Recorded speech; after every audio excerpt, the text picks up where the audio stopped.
Good morning, students. How are you? Today's topic is merits and demerits of external recruitment. Demerits को limitations भी कहते हैं. तो आज का हमारा टॉपिक क्या है?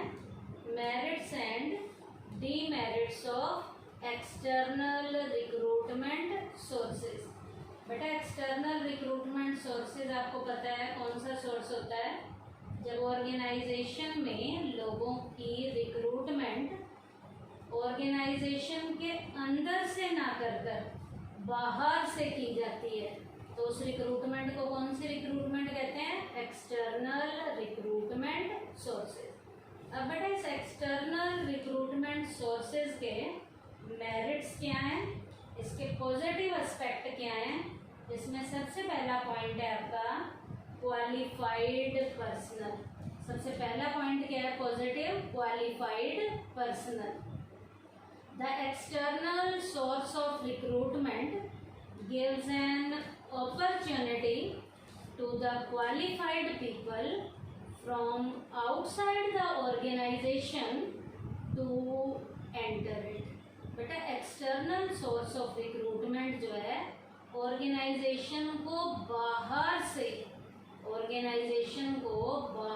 से लोगों को रिक्रूट करने का मौका देता है, जिससे बाहर से क्वालिफाइड लेवल के जो लोग हैं पूरी प्रॉपर नॉलेज और एक्सपीरियंस वाले लोगों को एक्सटर्नल सोर्स ऑफ रिक्रूटमेंट से ऑर्गेनाइजेशन के अंदर रिक्रूट करने का मौका मिलता है. कैसे मौका मिलता है? बाहर से शायद अंदर उनकी यूनिट के अंदर उतने बढ़िया क्वालिफाइड लोग ना हो, तो बाहर से क्वालिफाइड लोगों को यूनिट के अंदर काम करने का क्या दिया जाता है? मौका दिया जाता है. दिस बेनिफिट, इसका फायदा क्या होगा? This benefit both the organisation and the applicants from outside. इसका फायदा ऑर्गेनाइजेशन को तो होगा ही होगा, इंडिविजुअल लेवल पे उस एम्प्लॉय को, उस एप्लीकेंट को भी इसका क्या मिलेगा? बेनिफिट मिलेगा. क्यों? क्वालिफाइड लोगों को जब लिया जाता है तो उनकी सैलरी भी अच्छी होती है, और क्वालिफाइड लोगों को जब यूनिट के अंदर काम करने के लिए काम दिया जाएगा तो ऑर्गेनाइजेशन को भी क्वालिफाइड लोगों से क्या मिलेगा? बेनिफिट मिलेगा. तो एक्सटर्नल सोर्स ऑफ रिक्रूटमेंट के मेरिट्स में पहला पॉइंट क्या है? Qualified personal. सेकंड पॉइंट है वाइडर चॉइस. चुनने का एरिया काफ़ी बड़ा हो जाता है, क्योंकि बाहर से लेना है, पता नहीं कितनी एप्लीकेशंस आती हैं. By using the external source of recruitment the number of applicants increases manifold. जब बाहर से लोगों को रिक्रूट किया जाता है तो हद से ज़्यादा हमारे पास यूनिट के अंदर एप्लीकेशंस आती हैं, which in turn increases the area of choice. जब आपके पास बहुत सी एप्लीकेशन आई हैं, उन एप्लीकेशंस में से आपको जितने लोगों को चुनना है, आप बहुत इजीली उनमें से लोगों को क्या कर सकते हो? चुन सकते हो. तो एक्सटर्नल सोर्स ऑफ रिक्रूटमेंट में एप्लीकेशंस बहुत ज़्यादा आती हैं और उनमें से कुछ गिने चुने लोगों को ही चुनना होता है. तो चुनने का एरिया जो वाइड होता है, बहुत बड़ा होता है, वो कौन से रिक्रूटमेंट में होता है? एक्सटर्नल रिक्रूटमेंट के सोर्स में होता है. उसके बाद बेटा जब वाइडर एरिया आपको मिला है तो इसका बेनिफिट भी कैसे होगा? Managers can appoint the most talented person after examining the capabilities and talents of all the applicants. अब यहाँ पर मैनेजर जो है बेटा, जो एप्लीकेशंस जिन जिन की आई हैं उन सारे लोगों के टैलेंट को चेक करेगा, उनकी कैपेबिलिटी को, उनके स्किल को चेक करने के बाद उनमें से जो टैलेंटेड लोग होंगे उन्हें ही मैनेजर क्या करता है? सिलेक्ट करता है. उसके बाद थर्ड पॉइंट है फ्रेश टैलेंट. थर्ड पॉइंट क्या है मेरिट्स का? Fresh talent. The external source of recruitment helps the people with new and modern ideas to enter an organization.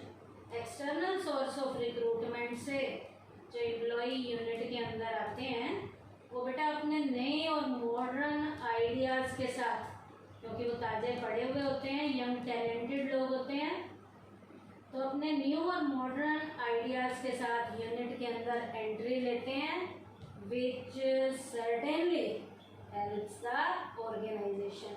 इसका जो है ऑर्गेनाइजेशन को क्या मिलता है, बेनिफिट मिलता ही मिलता है। क्यों? क्योंकि एक्सटर्नल सोर्स ऑफ रिक्रूटमेंट की हेल्प से जो भी लोग यूनिट में सिलेक्ट किए जाएंगे वो यंग टैलेंटेड लोग होते हैं जो अपने न्यू और मॉडर्न आइडिया से यूनिट के अंदर क्या लेते हैं, एंट्री लेते हैं, और उनकी एंट्री के लेने से ऑर्गेनाइजेशन को काफ़ी क्या मिलती है, हेल्प मिलती है। उसके बाद फोर्थ पॉइंट है कम्पिटिटिव स्पिरिट। कम्पिटिटिव लेवल का स्पिरिट पैदा होना शुरू हो जाता है when the existing employees in an organization come in contact with the new employees recruited through the process of external recruitment, a spirit of competition is born।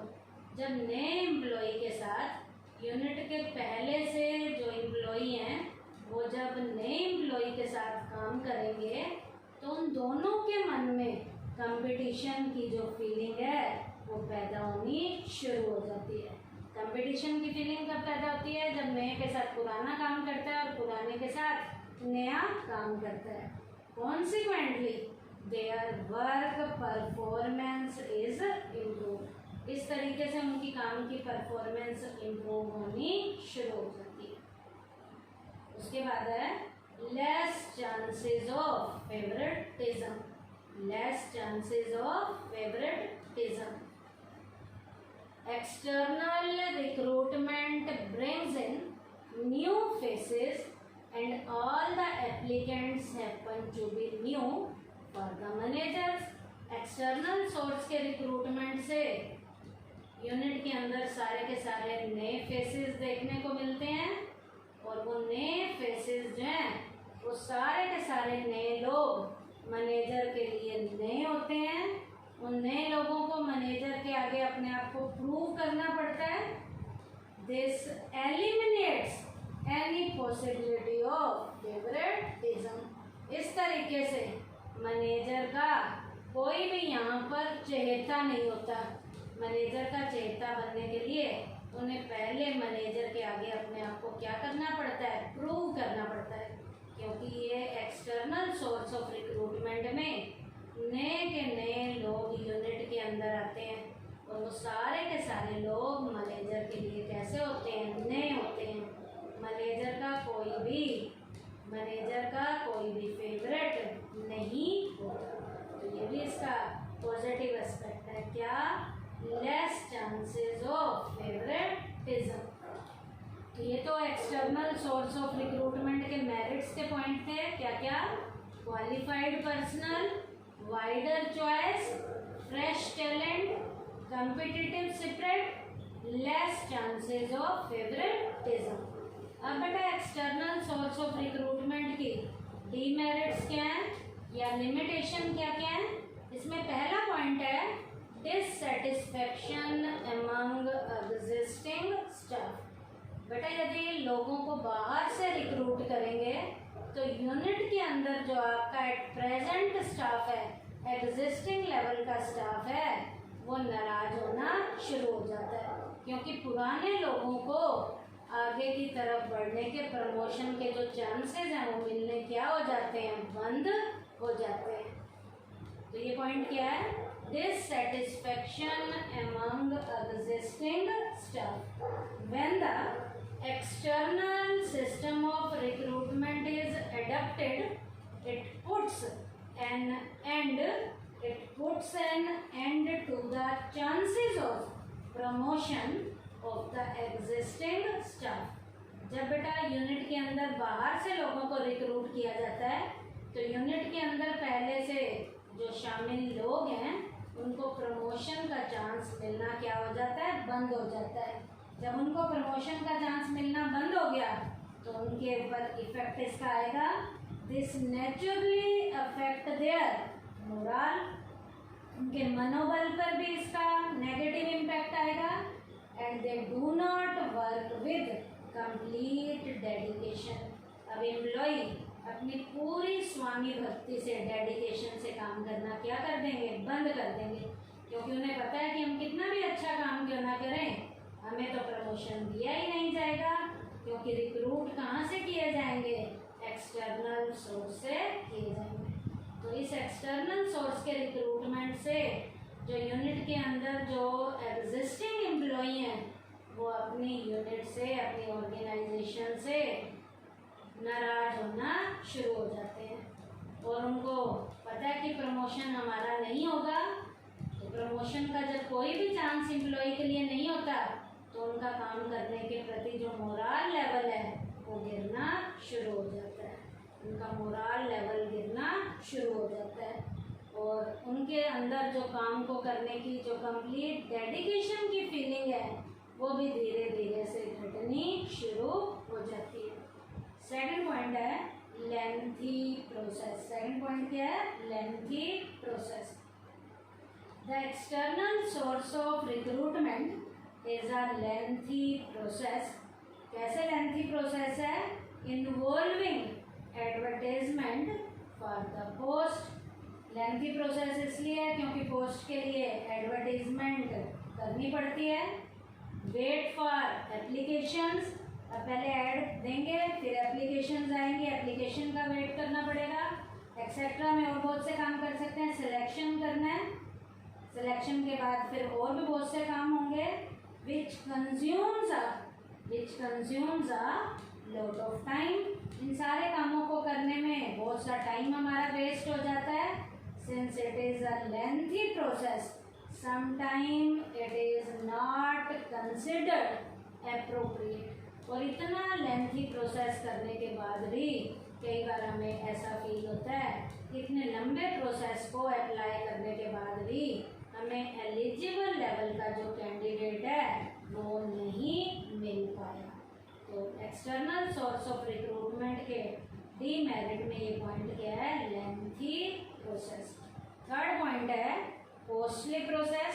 Lengthy process के साथ साथ ये कॉस्टली प्रोसेस भी है। कैसे, the external source of recruitment is a costly process. कैसे, the external process of recruitment involve advertisement and a long process of selection. Advertisement पे पैसा खर्च करना पड़ता है, सिलेक्शन का इतना लंबा प्रोसीजर फॉलो करना पड़ता है, and above all training the selected candidate involves a lot of expenditure.